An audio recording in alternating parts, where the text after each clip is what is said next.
নির্বাচন সামনে আসতেই রাজনীতির ময়দানে বিভিন্ন নেতানেত্রীদের মুখে বিরোধীদের নানান কটাক্ষ করতে শোনা যায়। কিন্তু একটি রাজ্যের নির্বাচিত মুখ্যমন্ত্রীকে কেউ অশ্লীল ভাষায় আক্রমণ করলে তা মোটেও মেনে নেওয়া যায় না। সোশ্যাল মাধ্যমে কোনো এক ব্যক্তি মুখ্যমন্ত্রীকে উদ্দেশ্য করে কটূক্তি করেন। এই ভিডিও নেট দুনিয়ায় ভাইরাল হবার পরই ব্যারাকপুর শহর তৃণমূল সভাপতি ড সম্রাট তপোদার আইনের দ্বারস্থ হন। ওই ব্যক্তির বিরুদ্ধে টিটাগড় থানায় অভিযোগ করেন সম্রাটবাবু। তিনি অভিযুক্ত ব্যক্তির দৃষ্টান্তমূলক শাস্তির দাবি তোলেন। টিটাগড় থানা অভিযুক্ত ব্যক্তির বিরুদ্ধে মামলা রুজু করেছে। কিছুদিন যাবৎ আমরা দেখছিলাম যে একটি বিজেপির সমর্থিত একটি মানুষ বাংলার সংস্কৃতি, বাংলার কালচার, বাংলার কৃষ্টিকে যারা কোনো সময় মানে না, এমন একটি অভদ্র একটি মানুষ যার নাম হচ্ছে মদন মোহন জেনা। এই ভদ্রলোকটি, ভদ্রলোক বলবো না, এটা কি ছোট লোক বলবো, এ আমাদের দলের সুপ্রিমো এবং আমাদের বাংলার মামাটি মানুষের সর্বময় নেত্রী, যাকে বাংলার মা হিসাবে বাংলার মানুষ গ্রহণ করে, তার সম্বন্ধে কুরুচিকর থেকে কুরুচিকর মন্তব্যর মাধ্যমে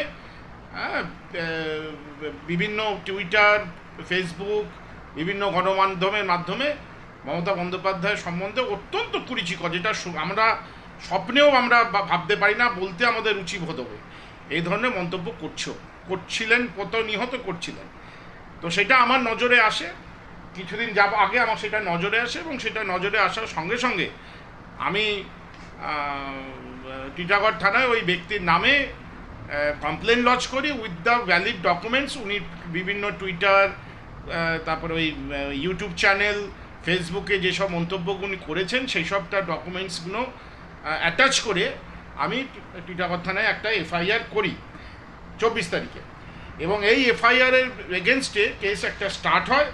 আজকে আমাকে আন্ডার সেকশন 94(1) বিএনএসএস আইন অনুযায়ী আজকে আমাকে ডেকে পাঠানো হয়েছিল, এবং আমি আজকে সম্পূর্ণভাবে সব documents related with this criminal background, এই মানুষটির যা যা বলেছে আমাদের জননেত্রীর সম্বন্ধে, তার সব ডকুমেন্টস ইউটিউব থেকে শুরু করে বিভিন্ন গণমাধ্যমে যা যা তারা যে বলেছে সব কিছু আজকে পুলিশের হাতে আমরা তুলে দিয়ে এসেছি।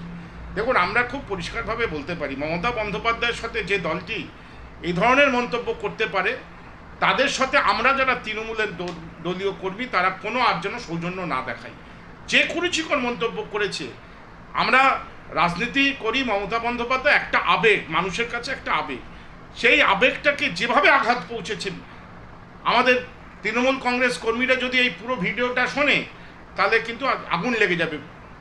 আমরা সেটা চাইছি না।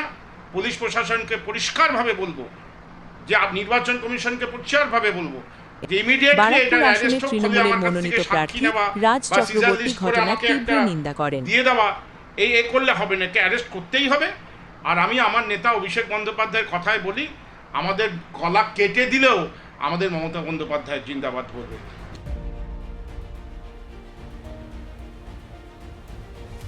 বারাকপুর আসনের তৃণমূলের মনোনীত প্রার্থী রাজ চক্রবর্তী ঘটনার তীব্র নিন্দা করেন। দেখো, বিজেপির কালচারটাই হচ্ছে মানুষকে ছোট করা, মহিলাদেরকে নিচু চোখে দেখায়, এবং সবসময় বিশেষ করে বাঙালিদের ক্ষেত্রে এবং বাংলার ক্ষেত্রে যে বিজেপির থট, বিজেপির যে ভাবনা, ওরা যেভাবে ওদের মানসিকতা, আমরা আমাদের বাঙালিদের বা বাংলার মানসিকতার সঙ্গে কখনোই সেটা অ্যাডজাস্ট হয় না অবভিয়াসলি। সো ওরা মমতা বন্দ্যোপাধ্যায় সম্পর্কে আজকে নয়, বহুদিন ধরে বাজে কথা বলেছে, বাংলা সম্পর্কে বলেছে, বাঙালি সম্পর্কে বাজে কথা বলেছে। ওরা এরকমই আর কি। এদের সম্পর্কে বাংলার মানুষ জবাব দেবে, গণতান্ত্রিকভাবে জবাব দেবে। 29 এপ্রিল এবং 23 এপ্রিল যে ভোট আছে, সেই ভোট দানের মাধ্যমে গণতান্ত্রিকভাবে বিজেপিকে উত্থান করবে আর কি।